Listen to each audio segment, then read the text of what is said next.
Friends, ఈ వీడియోలో ప్రతి ఒక్కరూ తెలుసుకోవాల్సిన హ్యూమన్స్ రైట్స్ గురించి చెప్పబోతున్నాను. ఈ బేసిక్స్ హ్యూమన్ రైట్స్ తెలిస్తే ఈ రైట్స్కి అగెనెస్ట్గా ఎవరైనా ఆఫీసర్ మీకు ఎదురు తిరిగితే వారికి ఈ రైట్స్ గుర్తు చేయండి. వీడియో చాలా ఇన్ఫర్మేటివ్గా ఉండబోతుంది. ఫుల్గా చూడండి. ఇలాంటి ఇంట్రెస్టింగ్ వీడియోస్ ముందు రాబోతున్నాయి. Please subscribe. Number 1, parking fee. Commercial buildings కట్టేటప్పుడు 44% బిల్డప్ ఏరియాని పెట్టాలి. అదే మల్టీప్లెక్స్లో 66% బిల్డప్ ఏరియాని పెట్టాలి. షాపింగ్ మాల్స్లో అయితే ఫస్ట్ 30 మినిట్స్ షాపింగ్ చేయకపోయినా ఫ్రీ. 30 మినిట్స్ కన్నా ఎక్కువ అయినట్లయితే షాపింగ్ చేయకపోతే పార్కింగ్ ఫీ పే చేయాలి. ఒకవేళ పార్కింగ్ ఫీ కంటే ఎక్కువగా షాపింగ్ చేసినా పార్కింగ్ ఫీ పే చేయాల్సిన అవసరం లేదు. Number 2, gas cylinder insurance.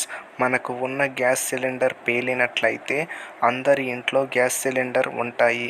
By default insurance చేయబడి ఉంటుంది. దీనికోసం సపరేట్గా మనీ పే చేయాల్సిన అవసరం లేదు. దీనికోసం ప్రమాదం జరిగిన వెంటనే మీకు దగ్గరలో ఉన్న పోలీస్ స్టేషన్లో కంప్లైంట్ చేయాలి. గ్యాస్ సిలిండర్ ఏజెన్సీకి జరిగిన ప్రమాదం గురించి చెప్పాలి. కేసు కోర్టుకి వెళ్తుంది. కోర్టు మీకు జరిగిన దాన్ని బట్టి నష్టపరిహారాన్ని ఇన్సూరెన్స్ కంపెనీతో చెల్లిస్తుంది. మనిషి చనిపోయినట్లయితే 5 లక్షలు చెల్లిస్తారు. గాయాలు అయినట్లయితే 1 lakh చెల్లిస్తారు. ఈ విషయం చాలామందికి తెలియక క్లెయిమ్ చేసుకోరు. Number 3, MRP. జనరల్గా ఏదైనా వస్తువు కొన్నప్పుడు ఎంఆర్పి చూసి పే చేస్తారు. ఎంఆర్పి అంటే మ్యాక్సిమం రీటైల్ ప్రైస్. ఇందులో అన్నీ కలిపి ఉంటాయి. Maximum manufacturing price, maximum middle man commission, maximum transportation. అంటే ఎంఆర్పిని మించి అమ్మకూడదు అని అర్థం. ఎంఆర్పి కంటే తక్కువగా కొనొచ్చు కానీ అమ్మకూడదు.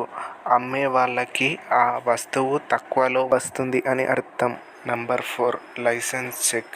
మిమ్మల్ని 2-వీలర్ ట్రావెల్ చేస్తున్నప్పుడు పోలీస్ వాళ్ళు ఆపి మీ బైక్కి తీసుకునే రైట్ లేదు. ఇలా చేయడం ఇల్లీగల్. అయినా కూడా చాలామంది పోలీస్ ఆఫీసర్స్ ఇలా చేస్తారు. ఎప్పుడైనా మీకు ఇలా జరిగితే వాళ్ళకి రైట్స్ గుర్తు చేయండి. Number 5, arrest. పోలీస్ మిమ్మల్ని అరెస్ట్ చేయడానికి వచ్చినప్పుడు అసలు మిమ్మల్ని ఎందుకు అరెస్ట్ చేస్తున్నారో అడిగే రైట్ మీకు ఉంది. అరెస్ట్ వారెంట్ లేకుండా పోలీస్ మిమ్మల్ని అరెస్ట్ చేయకూడదు. వారెంట్ ఉంటేనే అరెస్ట్ చేయాలి. జడ్జి దగ్గర రిటన్ పర్మిషన్ తీసుకునేదాన్ని వారెంట్ అంటారు. కేవలం నాన్ కాగ్నిజబుల్ అఫెన్స్లోనే అరెస్ట్ వారెంట్ కావాలి. అంటే దొంగతనం, చీటింగ్. కాగ్నిజబుల్ అఫెన్స్లో అయితే వారెంట్ అవసరం లేదు. అంటే చంపడం, మానభంగం చేయడం, కిడ్నాప్ లాంటి పెద్ద తప్పులు. Number 6, traffic fines. Traffic rules పాటించకపోతే ఫైన్ వేస్తారు. కానీ రోజుకు ఒక్కసారే ఫైన్ పడుతుంది. ఎన్నిసార్లు ఆ రూల్ బ్రేక్ చేసినా ట్రాఫిక్ ఫైన్ పడదు.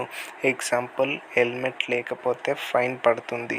ఈరోజు హెల్మెట్ లేకుండా చలాన్ పడితే రోజు మొత్తం హెల్మెట్ పెట్టుకోకపోయినా రాత్రి 12 గంటల వరకు ఫైన్ పడదు.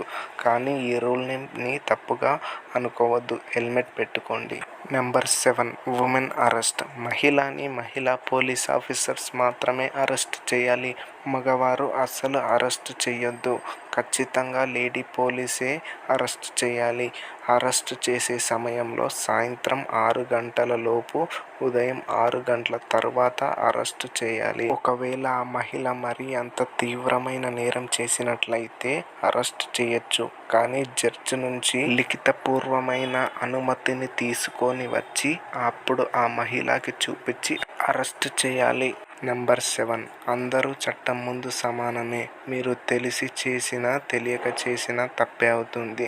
తెలియక చేశా అని కోర్టులో చెప్పినంత మాత్రాన అది చెల్లదు. చేసిన తప్పుకు చట్ట ప్రకారం శిక్ష పడుతుంది. సో ఇది ఫ్రెండ్స్, ఈ వీడియోలో మీకు తెలియని రైట్స్ గురించి తెలుసుకున్నారు అనే అనుకుంటున్నాను. వీడియో నచ్చితే లైక్ చేయండి. అండ్ ఇలాంటి ఇంట్రెస్టింగ్ వీడియోస్ ముందు రాబోతున్నాయి. Please subscribe.